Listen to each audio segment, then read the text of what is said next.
স্বাধীনতার পরে ডাক্তার বিধানচন্দ্র রায়ের হাত ধরে সৃষ্টি হয়েছিল দুর্গাপুর শিল্পাঞ্চলের।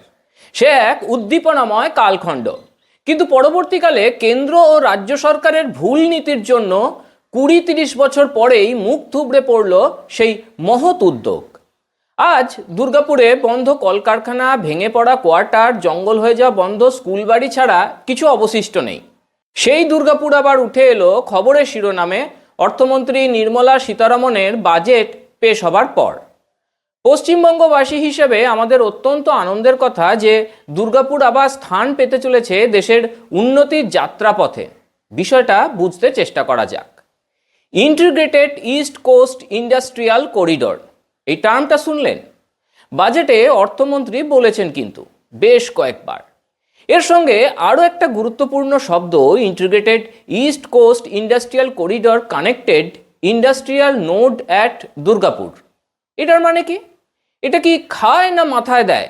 সেটার বিষয়ে পরে আসছি। তার আগে কয়েকটা প্রশ্ন। গুগল আমেরিকার বাইরে এআই নিয়ে সবচেয়ে বড় ইনভেস্ট করার কথা ঘোষণা করেছে কিছুদিন আগে। কোথায় বলুন তো?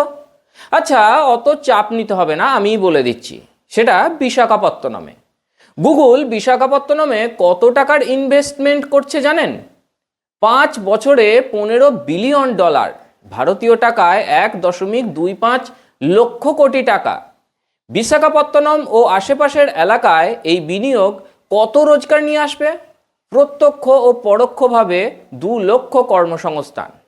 আচ্ছা, আপনাদের মনে প্রশ্ন ওঠে না, সারা দেশে এত এত জায়গা থাকতে বিশাখাপত্তনমকেই কেন বেছে নিল গুগল?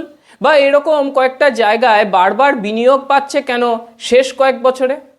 দেশের পুরনো বড় শহরগুলির একটা কলকাতা, তা সত্ত্বেও কলকাতা এরকম বিনিয়োগ পায় না কেন?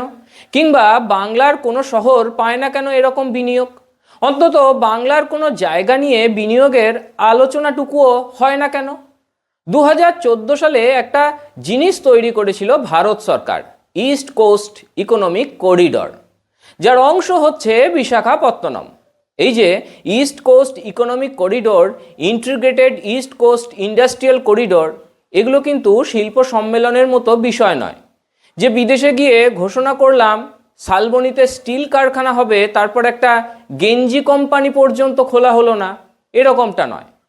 করিডোর ঘোষণার পরপরই এই করিডোরের মধ্যে থাকা পয়েন্ট বা নোড বা জায়গাগুলোকে শিল্প উপযোগী করে তোলে কেন্দ্রীয় সরকার।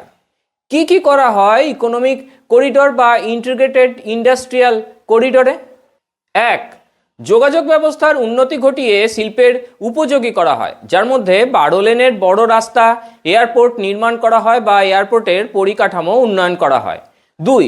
শিল্প উপযোগী জমি ও ল্যান্ড ব্যাংক তৈরি করা হয়, যাতে জমিজট ছাড়া দ্রুত জমি দেওয়া যায় বিনিয়োগকারীদের, সিন্ডিকেট ও কাটমানি ছাড়া। 3. শ্রম ব্যাংক বা ওয়ার্কার ব্যাংক তৈরি করা হয়, যেখান থেকে প্রয়োজন মতো কর্মচারী নিতে পারবেন বিনিয়োগকারীরা। 4. শিল্পের পরিকাঠামো মোটামুটি তৈরি হয়ে গেলে এবার বিশ্ববাজারে প্রমোট করা হয় এই করিডোরে থাকা জায়গাগুলিকে। বিশ্বের বড় বড় বিনিয়োগকারীদের সামনে এই জায়গাগুলো রেখে বলা হয়, দেখুন এখানে এই শিল্পের প্রয়োজনীয় এই পরিকাঠামো আছে, আপনারা বিনিয়োগ করুন। এভাবেই কিন্তু বিশাখাপত্তনম বা বেঙ্গালুরু বা পুনে এগিয়ে গিয়েছে। সেখানে যে সরকারি থাকুক, তারা এই শিল্প উন্নয়নের কেন্দ্রের সঙ্গে হাতে হাত মিলিয়ে কাজ করে, কোনো অকারণ বিরোধিতার রাস্তায় হাঁটে না। আর আমাদের এখানে তো মোদির ছবি কেন আছে বলে আয়ুষ্মান ভারতটাও বন্ধ হয়ে যায়। তাহলে বুঝলেন তো ইকোনমিক করিডর, ইন্ডাস্ট্রিয়াল করিডরগুলোর গুরুত্ব ঠিক কতটা ভবিষ্যৎ গড়ার জন্য, নতুন শিল্প, নতুন বিনিয়োগের জন্য।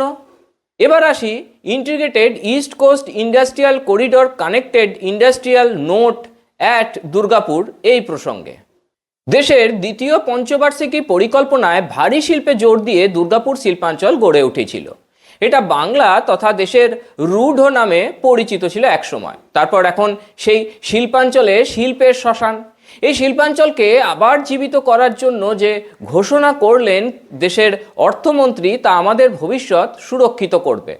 যদি অন্তত এই ইস্যুতে আমরা মোদী সরকারের সঙ্গে সহযোগী হয়ে integrated east coast industrial corridor connected industrial node at Durgapur বিষয়টিতে রাজনীতির বাইরে রেখে কাজ করি, তাহলে আগামী 10 বছরে এই দুর্গাপুর কয়েক লাখ কর্মসংস্থান তৈরি করে দেবে। বাংলার পরিযায়ী শ্রমিকদের বাড়ি ফেরার সুযোগ করে দেবে দুর্গাপুর। শুধু ভারত নয়, বিশ্ব শিল্প মানচিত্রে আবার জায়গা করে নেবে বাংলা। টাইমস অফ ইন্ডিয়ায় প্রকাশিত খবর অনুযায়ী অন্ডালের বিমানবন্দর পরিচালনাকারী বেঙ্গল অ্যারোট্রোপলিসের ডিরেক্টর উৎসব পারেখ জানান, এই প্রস্তাব নিয়ে তারা অত্যন্ত উৎসাহী। তিনি বলেন, এখানে পরিকাঠামো উন্নয়নের জন্য আমরা ইতিমধ্যেই রাজ্য সরকারের সঙ্গে কাজ করছি। টাইমস অফ ইন্ডিয়ার ওই প্রতিবেদনেই বার্জার পেইন্টসের ম্যানেজিং ডিরেক্টর ও সিইও অভিজিৎ রায় বলেন, দুর্গাপুর সংলগ্ন পানাগড়ে তাদের প্রস্তাবিত উৎপাদন কেন্দ্রের ক্ষেত্রে এই শিল্প করিডর লজিস্টিক ও সংযোগ ব্যবস্থায় বড় প্রভাব ফেলবে। আবার স্যাম স্টিলের ডিরেক্টর ললিত বেড়িওয়ালা বলেন, এই করিডর চালু হলে এলাকার লজিস্টিক ব্যবস্থার উল্লেখযোগ্য উন্নতি হবে। তার কথায়, দুর্গাপুরের অধিকাংশ শিল্পই বাইরে থেকে কাঁচামাল সংগ্রহ করে এবং প্রায় 70% প্রস্তুত পণ্য রাজ্যের বাইরে পাঠানো হয়। সেক্ষেত্রে একটি শিল্প করিডর শিল্পগুলির জন্য অত্যন্ত লাভজনক হবে। দুর্গাপুর শিল্পের মাটি, এটা পরীক্ষিত সত্য। নতুন কোথাও খোঁড়াখুঁড়ি না করে সেই মাটিকেই আবার শিল্প হাব বানানোর এই যে প্রচেষ্টা কেন্দ্র সরকার করছে, তার জন্য শুধু সাধুবাদ নয়, বাংলার উৎসব হওয়া উচিত। আসলে কি বলুন তো, অপশন দুটো, লক্ষ্মীর ভাণ্ডারে 500 বা 1000 বাড়িয়ে দেওয়া, হাতে নাতে হাতে পাতে গরম গরম আলুর চপ বা চানাচুর, অথবা integrated east coast industrial corridor connected industrial node at Durgapur. ভবিষ্যৎ পরিকল্পনা, কয়েক লাখ কর্মসংস্থান, অনুসারী শিল্প ও ব্যবসা। বাংলার ছেলে মেয়েদের বাইরে চলে যেতে বাধ্য হওয়াটা আটকানো, পরিযায়ী শ্রমিকদের ফিরে আসা, এরকমই।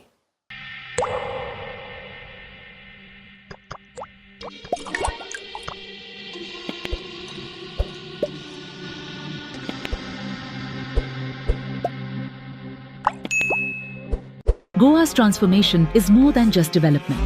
It's about progress and a brighter future for all. Bridges that unite aspirations, highways that bring communities closer, world-class airports welcoming opportunities. From modern infrastructure to seamless connectivity, Goa is on the fast track to grow.